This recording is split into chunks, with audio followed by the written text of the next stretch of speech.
Ginoong Tagapangulo, mga kasamahan, nais ko lamang pong magpahayag ng saloobin hinggil po sa ilang mga pahayag sa pagdinig ng Blue Ribbon Committee kaninang umaga. Nalubhang nakakabahala po. Na tila nagpaparating na maari nating isang tabi ang umiiral na batas upang magbigay daan sa ikasisiya ng taong bayan. Patuloy po tayo na nagpapaalala sa ating mga kababayan doon na sumunod sa batas, na ang batas ay para sa lahat. Ang batas ay hindi hadlang sa kalayaan. Ito ang saligan ng isang sibilisado at maayos na lipunan. Ito ang nagbibigay sa atin ng proteksyon, nagtatakda ng ating mga karapatan, at ang nagpapanatili ng kapayapaan. I was the one who said this morning that sometimes we have to bend law. We don't have to. The point is, there's a Latin word that says, vox populi, vox Dei. The voice of the people is the voice of God. Now let me ask you, Mr. President, is our law higher than the voice of God? Is our law higher than the voice of the people? Mr. President, the law is supposed to protect the people. What we are asking, Mr. President, is the return of the value of good faith.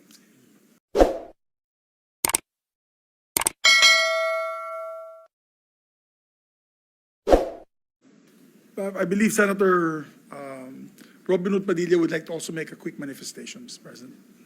Senator Padilla is recognized. Maraming salamat po, Ginoong Pangulo at sa ating pinunong mayorya.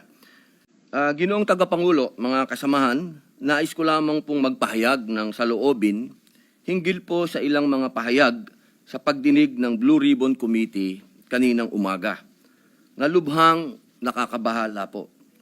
Na tila nagpaparating na maari nating isang tabi ang umiiral na batas upang magbigay daan sa ikasisiya ng taong bayan. Bagamat lubos ko pong nauunawaan ang pangingibabaw ng kalooban ng taong bayan, meron po tayong mga demokratikong mekanismo upang isakatuparan ito. Isipin natin ang posibleng maging epekto nito sa ating mga komunidad, lalo na po sa mga lugar na matagal na pong pinagsisikapan, itaguyod ang kapayapaan at kaayusan. Halimbawa na lang po sa Mindanao, patuloy po tayo na nagpapaalala sa ating mga kababayan doon na sumunod sa batas, na ang batas ay para sa lahat. Ang batas ay hindi hadlang sa kalayaan. Ito ang saligan ng isang sibilisado at maayos na lipunan. Ito ang nagbibigay sa atin ng proteksyon, nagtatakda ng ating mga karapatan, at ang nagpapanatili ng kapayapaan. Bilang mga mambabatas, tayo po ang dapat na unang tagapagtanggol ng batas, hindi ang unang lilihis. Hindi din natin dapat ipagsapalaran ang tiwala ng mamamayan sa ating mga institusyon at makibahagi sa pagpapalabo sa hangganan na tama at maling gawi sa tuwing may matinding suliranin na sumusubok sa ating diwa bilang isang nasyon. Kaya buong puso po akong nakikiusap, nananawagan sa mga opisyal ng pamahalaan at sa mga kasama po sa kapulungang ito. Hindi po pare-pareho ang sitwasyon natin. Hindi po pareho ang Luzon sa Visayas sa Mindanao. Meron pong mga katulad natin na umiikot sa mga liblib na lugar at nagpapakilala po ng batas na dapat sundin. Napakalulungkot po kung ganito ang ating pagbibitaw ng mga salita na we can bend the law. Ipakita po natin na ang kalooban ng taong bayan ay maaaring maisakatuparan ng alinsunod sa balangkas na makaturungang pag-iiral ng batas. Yun lamang po. Maraming salamat po. Thank you, Senator Padilla. Senator Erwin Tulfo is recognized. Mr. President, the distinguished colleagues, just want to make a point of manifestation. I was the one who said this morning that sometimes we have to bend law. We don't have to. The point is, there's a Latin word that says, vox populi, vox Dei. The voice of the people is the voice of God. Now let me ask you, Mr. President, is our law higher than the voice of God? Is our law higher than the voice of the people? Mr. President, the law is supposed to protect the people. What we are asking, Mr. President, is the return of the value of good faith. I understand, Mr. President, what the gentleman from Pampanga this morning was saying, that it is not a requisite to return the money na kinuha po ng mga kontraktor, ng mga kumita po sa flood control project, Mr. President. Tama po yun, hindi po. At meron pong prosesong sinusunod tayo na kailangan sundin. Pag gumulong na yung batas, hayaan ang korte ang magsabi, Mr. President, tens of thousands of people went out last Sunday. Narinig ko po, hindi ko po alam kung yung mga kasama natin narinig. Narinig ko po yung sigaw ng taong bayan. Ibalik ang pera namin. Malinaw po. And I was asked by a reporter, by an interview, your comment. I said the message is loud and clear, Mr. President. Ayusin natin sa gobyerno ang ating mga trabaho. Iwasan po mahulog sa korupsyon.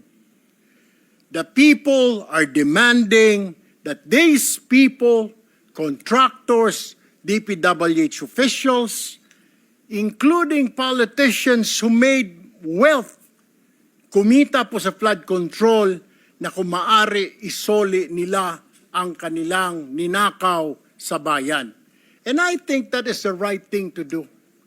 Ang problema kasi, Mr. President, kung susundin natin ang batas, alam naman po natin ang pagdinig sa ating bayan ay buwan at taon ang inaabot. Baka pagdating po sa dulo, wala na pong makuha ang gobyerno sa mga taong ito. My only point, Mr. President, is the people were asking, the people are demanding. Isole yung pera na ninakaw sa kanila. Meron po tayong batas. True enough, Mr. President, I don't disagree. There is a process. May proseso, tama din po. Paano naman po yung sigaw ng taong bayan? How can we pacify the clamor, the anger of the population, Mr. President? I have no answer. My only answer, Mr. President, is isoli po ninyo ang inyong ninakaw. No ifs and buts. Ang sinasabi lang po ng DOJ, kakausapin po nila ang mga taong ito. Kung pwede, isoli. Wala naman po sinabi ang DOJ. Ito ang batas, bawal po, kailangan ninyong isoli yan. The DOJ, the Secretary himself said, they will ask, but they will not force them. Depende, mas mabuti raw kung kusang loob nilang isurrender yung pera, Mr. President. Wala naman pong nagbabawal sa batas na magbalik ng ninakaw. There's no such thing. And alam ko pong meron tayong process, we have procedures. But my only point is, Mr. President, whether I'm right or wrong, I stand to the wishes of the public, of the Filipino people, ibalik ang perang ninakaw sa kanila. Period, Mr. President. Thank you, Mr. President. Thank you, Senator Erwin Tulfo. Senator Padilla is recognized. Opo. Ginoong Pangulo, napakaganda po ng mga punto na binitawan ng ating hinahangaan na si Senator Erwin Tulfo. Ngunit, alam niyo po, meron pong historical injustice na nangyari sa mga Bangsamoro. Kung ang usapin po natin ay sisingilin natin ang inang bayan, sa mga utang nito sa Bangsamoro at hindi natin padadaanin sa batas, para saan po yung BARM law? Mapupunta na lang po kami sa gulo. Mapupunta na lang po ito sa paniningil na hindi. Ganito lang, kailangan magbayad. Kailangan ngayon na. Kailangan po dumaan tayo sa proseso. Ang atin pong saligang batas ay malinaw na nagsasabi na may due process. Kung argumento po natin, makikinig tayo sa sinasabing ngayon na. Teka muna po. Marami pong maliligaw. Katulad po ng mga kasama nating artista, halimbawa, sinasabi nila, kung ganyan, wag na tayo magbayad ng tax. Paano po ang gagawin natin? Papayagan po ba natin na mga artista ngayon na wag na magbayad ng tax dahil yun ang boses nila? Yun ang voice of God? Yun ang voice of the people? Ang gusto ng mga tao, lahat ng tao ngayon ayaw na magbayad ng tax. Dahil sa nangyayaring ito. Ang gusto ko lamang pong linawin, Ginoong Pangulo, tama po, naniniwala po ako na ang tao'y galit na. Dapat lang po silang magalit. Marami nang talagang ghost project, ang dami na pong nangyayaring ito. Pero sana po, intindihin po natin din yung mga kababayan natin sa malalayong lugar na humahanap ng hustisya. Madami pong mga kababayan natin, katulad ng mga katutubo, na humihingi din po ng hustisya yan. Pero dinadaan po natin sa batas ang pagnanakaw sa kanilang mga lupain, ang pagnanakaw sa mga mineral resources nila. Pero lagi natin sinasabi, may batas tayong dapat sundin. Paano kung isang araw gusto din nilang ng anarchy? Gusto din nilang magkagulo? Gusto din nilang lumusob sa Malacanang, pumunta ng Mindiola? Yun po yung mga bagay po na dapat po natin ding isipin. Ako po'y hindi kontra kahit kanino dito. Ako po'y number 1 supporter ng lahat nandito. Pero pagdating po sa usapin, na tayo'y magkakaroon na naman ng pag-aaklas. 20 taon na po ako sa Mindanao. Alam po yan ng kapatid ko na si Senator Mig Subiri na umiikot dyan sa mga liblib na lugar para kumbinsin ng mga taong sumunod tayo sa batas. Yun lamang po, mga senador tayo. Gumagawa tayo ng batas. Ang batas kailangan sundin natin tayo mismo. Yun lamang po. Wala naman akong gustong sabihin kundi yun lang. Maraming salamat po. Senator Erwin Tulfo is recognized. Mr. President, just last point. Hindi po kahit kailan nagnakaw ang Bangsamoro. To tell you, kung mga kasama po natin, 20 years na pong nag-ikot sa Mindanao, ako, lumaki po ng Mindanao. I've been to Hulo, I've been to Basilan, I've been to Tawi-Tawi, I've been to Marawi. Maro nga po ako magsalita ng Tausog eh. But anyway, ang sinasabi ko lamang po, wala pong ninakaw, kaya iba po yun eh. Parang you're comparing apples to oranges. Yung Bangsamoro po, hindi po nagnakaw, kaya yung sinasabi na kailangan kasuhan or something, hindi po eh. Ang sinasabi ko lang po, ito'y malinaw na yung sinisigaw po ng mga kababayan natin ni Sole. And that's my own opinion, Mr. President. We have to return it. Kusa po, kung gusto po, kung sincero silang maging state witness, gusto po nilang mapasok sa Department of Justice, then siguro po, in good faith, Mr. President, isoli po nila yung mga nakuha po nila. That is all, Mr. President. I have no further statements. Thank you, Mr. President. Thank you, Senator Erwin Tulfo. Majority Leader.